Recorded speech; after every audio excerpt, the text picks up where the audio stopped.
গায়ে একটা রোডের কান্দা বাইন্ধা দেওয়া ছিল, ভক্ত রোপ্পার দড়িয়ে গেছে, রোডে দড়ি টান হয়ে গেছে, আর ছোঁড়া দুটো একবারে গ্যাক করে দড়িতে বেঁধে পড়ে গেছে। চতুর্দিকে সব দড়িয়ে এসে তুলেছে, তোলার পরে দুজনাকে বসাইছে। তো একজনের বুটা মাঝামাঝিতে আছে, আর একজনের বুটাম এখানে আছে। তো আর জীবনে দেখেনি তো এই স্টাইল যে এখানে বুটাম হয়। কইছি এ ছোড়ার মাঞ্জা ঘুরে মনে হয়ে গেছে, ছোড়ার তো মাঞ্জা ঘুরে মনে হয়ে গেছে। কইছে কি করবি রে, একে জলদি হসপিটালে। কইছে না জি হাঁকে লাগেনি। কইছে আতঙ্কে বকছে বোকা, আতঙ্কে বকছে। এই আতঙ্ক লাগা। কইছে এখনই একে টাইনে টুইনে একটু ঘুরাবি, তো ঘুরানো তো পরে ফের আরো ভারী হয়ে যাবে। ঘুরাইছে মড় মড়ে করে দিলে ঘুরিয়ে। কইছে ঘুরাইও না জি। এই শরীয়তের সাথে মজাক করনে वाला শুনলেন, আল্লাহর আযাবে মড় মড়ে হওয়ার লেগে তৈয়ার থাকেন। শরীয়ত কাউরির মনের মতন চলবে না, আপনাকে শরীয়তের মোতাবেক চলতে হবে। বন্ধুরা আমার, নবীজি বলছেন নেসাউন কাসিয়াতুন আরিয়াতুন মুমিলাতুন মাইলা, ওই মহিলারা যারা কাপড় পরা সত্য উলঙ্গ দেখায়। কথাটার মানে কি? মানে এত ছোট কাপড়, এত ছোট কাপড় পরে, নেকেট কাপড় পরে। আর যেমন বর্তমানের ব্লাউজ, এই ব্লাউজ লয় হে আসলে বেলেহাজ, লেহাজ নাই। মনে করছে আমি তলে কাপড় গায়ে দিয়েছি, কিন্তু এদিকে এতখানি নাই, ওদিকে এতখানি নেই। হরেক রকম সেটিং আর হরেক রকম কাইটিং। মায়া লোকের ঘাড়ের ওপর সেন্ডো গাঞ্জির কাইটিং। একবারে সেন্ডো ব্লাউজ শুরু হয়েছে। আল্লাহ পাকের নবী বলছেন এত নেকেট ছোট কাপড় বা এত পাতলা কাপড়, যার কারণে তার অঙ্গগুলো দেখা যায়, বোঝা যায়। বা এত টাইট কাপড়, যেমন বর্তমান যুবকের এই যে একটা লুজার লয়, একটা কি জানো টাইট প্যান্ট পরতে শিখেছে, ওই রকম কাপড়গুলো আল্লাহ পাকের নবী বলছেন এই রকম কাপড় পরার পর যারা পরিধান করে, এই মহিলাগুলা ওয়াসকা কাসনেমাতিল বুকতিল মাইলা, এবং বুকতি উট আরবে পাওয়া যায় যার চুটটা উঁচা হয়। আল্লাহ রাসূল বলছেন যার বুকতি উটের চুটের মতো চুলগালাকে ওপর দিকে করে বানলো, আর রাস্তায় দুলুক দুলুক করে হাঁটলো, দুলকি মেরে, আর পর পুরুষের দিকে আকর্ষণ হলো। ছোড়া তাকাই না কেনে, একটু মজা, একটু ভালো হাতছাড়ি দিক ওদিক দেখছে, আর ওদের নিজ আকর্ষণ হচ্ছে পর পুরুষকে নিজের দিকে আকর্ষণীয় করার জন্য এইরকম করে সাজগুজ করে হাঁটাহাঁটি করছে। নবীজি বলেন লা ইয়াদখুলনাল জান্নাতা ওয়ালা ইয়াজিদনা রিহাহা, জান্নাতে যাওয়া দূরের কথা, এরা জান্নাতের সুগন্ধ পাবে না। আমার ভাইয়েরা বলবেন তাহলে মৌলভী সাহেব আপনি আগেই হাদিস শোনালেন, মহিলার পর্দা কতটা আগে তো বলে দেন, পুরুষের পর্দা কতটা ভালো করে বুঝেন। মহিলার পর্দা ঘুটনির নিচে থেকে নিয়ে একবারে মাথার চুল, সারা বডি, শুধু হাতের তালা পায়ের তালা বাদ, পুরাটাই মহিলাকে ঢেকে রাখতে হবে। আর পুরুষের পর্দা আপনাকে একটু দুটো হাদিস শোনাই, আপনারাকে শুনেন। আমাদেরও স্বভাব খুব ভালো, কি জানেন, আমাদেরও স্বভাব খুব ভালো। পুরুষের পর্দা হলো শুনেন, যেমন মহিলার পর্দা এই যে এখান থেকে হাত, এই ঘুটনির নিচে থেকে গুল্লা থেকে নিয়ে মাথা পুরো বডিটা তার হলো পর্দা। এর মধ্যে এটা কার লেগে? এটা হলো গায়ের মুহরিমের লেগে। আর যারা মুহরিম, যেমন নিজের বাবা, নিজের চাচা, নিজের মামা, নিজের দাদু, নিজের নানা, মানে যার সাথে বিয়ে জায়েজ নাই, যার সাথে বিয়ে দেওয়া হারাম, এই লোকটার সামনে যদি মাথার কাপড় পড়ে যায় গুনাহ হবে না, হাত এখান থেকে দেখা যায় গুনাহ হবে না, এই লোকটা যদি প্যান্ডেলি খুলে যায় গুনাহ হবে না। কিন্তু চাচতো ভাই হলে গুনাহ হবে, খালাতো ভাই হলে গুনাহ হবে, মামাতো ভাইয়ের সামনে মাথার চুল দেখা গেলে গুনাহ হবে, কেপচি কেহেনি দেখা গেলে গুনাহ হবে।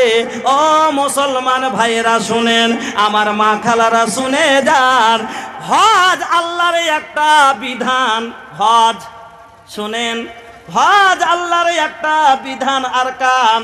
তবে হজ যদি মানুষ চাচতো ভাইয়ের সাথে কোনো মহিলা করতে যায় জায়েজ হবে, চাচতো হজ করতে পারে না, আল্লাহর হুকুম পালন করতে যাবে তবে যেতে পারে না, মামাইতো ভাইয়ের সাথে গিয়ে হজ পালন করতে পারে না, ফুফাতো ভাইয়ের সাথে গিয়ে হজ পালন করতে পারে না। আল্লাহর আইন যদি পালন না করতে পারে তাহলে চাস্তো ভাইয়ের আগা দিকে মাথার কাপড় ফেলে চাস্তো ভাইয়ের মোটর সাইকেলে বসে শ্বশুর বাড়ি থেকে কেমন করে বাপের বাড়ি আসতে পারে? আনতে যাবে, পেঠাইবেন না, পেঠাইবেন না কেন? দরকার পড়লে নিজে থুয়ে যেন। ই চাস্তো গো, ই কাল সাপের কোনো বিশ্বাস আছে? বলেন তো ভালা। এই জন্য আল্লাহ হজের জায়গা পাক জায়গাতে যাবে, হজ করতে যাবে, তবে আল্লাহ ইজাজত দেয়নি যে তোমার চাস্তো ভাইয়ের সাথে হজ করতে পারো না। হ্যাঁ, আর এই চাস্তো ভাইয়ের সাথে কইছে চার ধার ঘেউ রুস্তুমে শুতে গেল, আলগার সাথে কারোর সাথে যায়নি। আর বড় ভাসুরের বেটা রুস্তুমের শুতে গেল, বড় ভাসুরের বেটা রুস্তুমের সাথে। আমার বোনেরা, তাহলে আপনার যদি ওই লোকটা চাস্তো ভাইয়ের সামনে আপনার মাথায় যে হাত পা যদি চুল দেখা যায় গুনাহ হবে, কিন্তু নিজের বাবার সামনে নিজের ভাইয়ের সামনে যেগুলো অর্থাৎ মুহরিম তার সামনে যদি আপনার এইরকম সাধারণ যদি হাত পা চুল মাথা দেখা যায় তাহলে গুনাহ হবে না। কিন্তু বন্ধু আমার মা খালা ভালো করে শুনুন, আল্লাহ পাকের নবী বলছেন যে পুরুষের পর্দাও কতটা শুনেলেন, এবার শুনেন পুরুষের পর্দা হলো হাঁটুর নিচে থেকে নিয়ে এই নাভের ওপর পর্যন্ত। এর মধ্যে যদি পুরুষ লোকের যদি এটা উদাম হয়ে যায় তাহলে আপনার আমারও গুনাহ হবে, আপনার আমারও গুনাহ হবে। নবীজি বলছেন গাতে ফাঁক যাইকা তোমার জাং দুটা ঢাকো, আন্নাল ফাঁক যাইনে আওরাতুন, তোমার জাং তোমার রান দুটা হলো পর্দা। এ যুবক কুণ্ঠে পালি, কুণ্ঠে পালি, 5টা 7টা চ্যাংড়া একসাথে জাঙ্গিয়া পরে গোসল করে নিবি, ফাড়া নুঙ্গি পরে উল্টে নুঙ্গি বেঁধে এখান থেকে উদাম করে রাস্তায় হাঁটবি। কার কথা বলবো? বয়স্ক 80 বছরের বাপজিরাও তোর কবি ওইখানে মাঠে কাদার ভুঁয়ে হাল জুড়েছে, আর ওই কাদার ভুঁয়ে নেংটি ঠিকে কাদাতে মই দিছিল, ঠিক আছে এটা ঠিক, ওখানে কেউ নাই দিছিল। এবার হঠাৎ করে মেশিন ধুক ধুক করতে লেগেছে, তেল শেষ, ওই নেংটি মেরি গোটাই গা হেঁটে চলে আসছে বাপজিরা, একবারে ছাইটা কেটে টাইনে টুইনে গুঞ্জেছিল, ওর কবি চলে আসছে। শোনেন নবীজি বলছেন গাতে ফাঁক যাইকা, ফাঁকজুন মানে রান, এই জাং দুটা তোমার ঢাকো, আন্নাল ফাঁক যাইনে আওরাতুন। কতগুলা মানুষের এত বদ অভ্যাস আছে, দেখবেন গলিতে বসে থাকে, চেয়ারে বসে আছে, নুঙ্গি খান তুলে দিয়ে এরকম করে থাপড়াইছে আর কচলাইছে। বদ অভ্যাস যদি আপনার হয় আপনার গুনাহ হবে। আমার বন্ধুরা আর একটা কথা শুনেলেন, তাহলে মৌলভী সাহেব মাঠে ঘাটে যদি কেউ থাকে, একাই থাকে কোনো অসুবিধা নাই, কিন্তু আপনার সাথে যদি আরো 5টা লোক থাকে ওখানেও আপনি নিজের জাং খুলতে পারেন না। কেন? নবীজি বলেছেন লা ইয়ানজুরুর রাজুলু ইলা আওরাতির রাজুলি ওয়ালাল মারাতু ইলা আওরাতিল মারাতি, কোন পুরুষ লোক অন্য পুরুষের আগে জানো নিজের সতর না খুলে।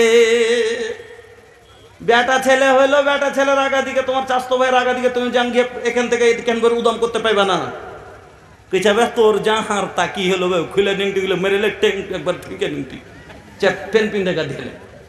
শরিয়ত নিজের চাস্তো ভাইয়ের সামনেও আপনার ইহামুমার দোষ হোক বন্ধু হোক, নবীজি বলছেন লা ইয়ানজুর রাজুলু ইলা আওরাতির রাজুলি, কোন পুরুষ যেন অন্য পুরুষের আগা দিকে নিজের সতর না খোল, যেখানে পর্দার হুকুম আছে এখানটা উদাম করা যাবে না। আর একটা মজার কথা, ওই রকমই মহিলারা বেশি গুরুত্ব দেয় না, এটা তাহার বড় যা, এটা তাহার ছোট যা, এটা তাহার নিজের বড় বহিন, এরা থাকলে তো কি মায়ের লোকের মধ্যে ফের কিসের পর্দা? সবারই সামনে দুধ পান করাই না। আল্লাহ পাকের নবী বলছেন ওয়ালাল মারাতিল আওরাতিল মারাতে, যে আছে ওই রকমই কোন মহিলা যেন অন্য মহিলার আগা দিকে এইরকম বেপর্দা যেন না হয়। আর একটা মজার কথা শুনেন, আল্লাহ রাসূল বলছেন ওয়ালা ইউকদিয়ার রাজুলু ইলা রাজুলি ফি সাওবি ওয়াহিদ, ওই দুটা জওয়ান চ্যাংড়া মেলা কিছু লোকের হয় অভাব